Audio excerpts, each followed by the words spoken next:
I mean, it was like any woman seeing this person, Dagny, would want to be her. So I guess it's time for us to talk about this Daily Wire thing, eh? Okay, so as many of you know, how was it? Was it 3 years ago, 2.5 years ago? It was right around the COVID phenomenon, right? That this all happened. Mm-hmm. All right. Tal turned me on to these amazing ladies and said, you got to, meet these folks. They might have something that interests you. Of course, I thought that was probably BS. Lots of people want to meet me and give me things to read, and it's usually crap. So I usually don't read the things that people give me. Well, I made the mistake of reading this because it was actually very good. And we talked about it. They developed it a little more after the stuff we talked about it. And I thought the final product of their pilot was one of the top 10 pilots I've ever read. And I've read the best pilots in the freaking world.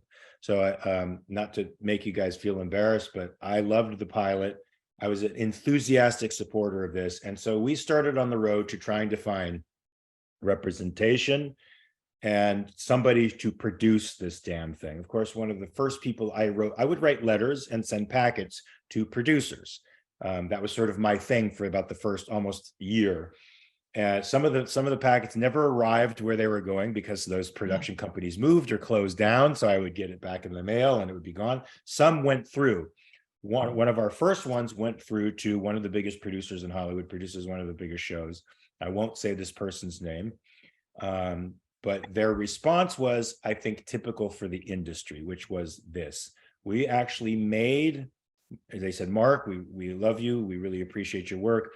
We have made a documentary that paints Ayn Rand as one of the most harmful things to come to Western civilization in its entire history. We think it would be disingenuous for us to pick up this project and work with it with our feelings the way they are. So we knew going into this that Hollywood's hostile to Ayn Rand, and not only that, at the same time that Mark was sending his stuff out, Jennifer and I got a literary manager who read our script and our show Bible.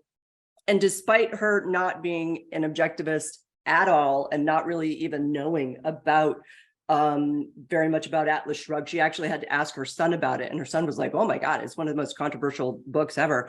But she fell in love with our script and our show Bible and sent it out. I probably to like 50 different production companies, and the feedback that we would get mostly was amazing script, probably one of the best show Bibles we've ever seen, but it's not on our cultural agenda to develop this.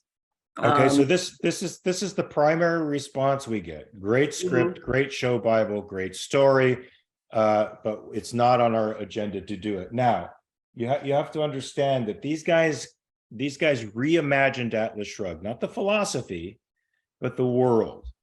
And it was a world that was, I hate to use a word that everybody uses now because I want to wipe my butt with it. It's so overused. Inclusive. It was interesting. The characters were not the ones that you see in Atlas Shrugged. They were identifiable. They were interesting. Well, they're more representational of what we have in the world. I mean, I hate to say that because it has it's such a loaded term in Hollywood. Yeah. But I felt that look, one of the things we talked about with respect to For All Mankind is, as stupid as it may be, as much of its objectivists say, it's not about, appearances. It's not about, gender or race or any of that. It's really about your character. There is something to seeing someone like you achieving something, right? It does something to you. It fuels you in a way that watching somebody else do something great, even though it fuels you, might not. It does give you a sense that if that person could do it and they're like me, maybe it's possible for me. As silly as it sounds, it's a fact. And so this script was populated with very interesting characters, and it had humor in it, which I think was in such low doses in the original novel that they were imperceptible. And that's good.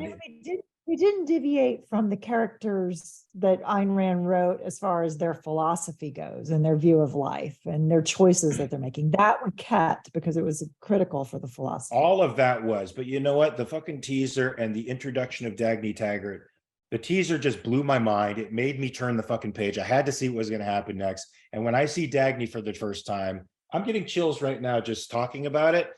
I freaking saw a rock star. It was like a rock star, and it wasn't trying to be a rock star. She was just a fucking rock star.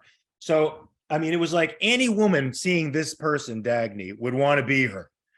And it goes straight down the line with every single character in there, every single heroic character. I want to be that guy.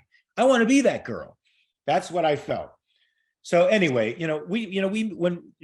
before we sent out all this stuff, we made the pitch to John Aguilera, who liked it. His wife liked it. They gave Mark us drove down to Vegas. He drove his ass to Vegas, where we met him for the first time.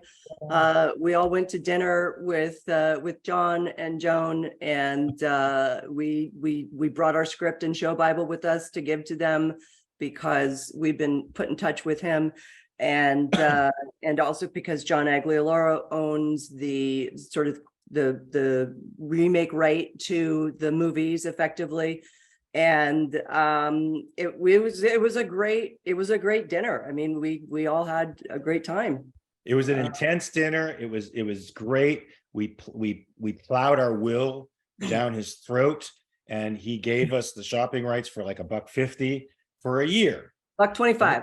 $1.25 for a year. And in that year, as Jax was saying, her representation sent it to 50 people. I sent it to at least 20, 25 people. We conferred, we talked, we tried to generate interest in it. Nothing was happening. And John did always say, like, just let me know if anything, well, he would tell us like that he would let us know if anything changed in terms of the shopping option. And I still feel like John, respects what we did and appreciates what we did. So it did come as a bit of a surprise to learn that the option's now been sold to Daily Wire. But then people who think she's a sociopath are going to be making this thing. Yeah. Insane.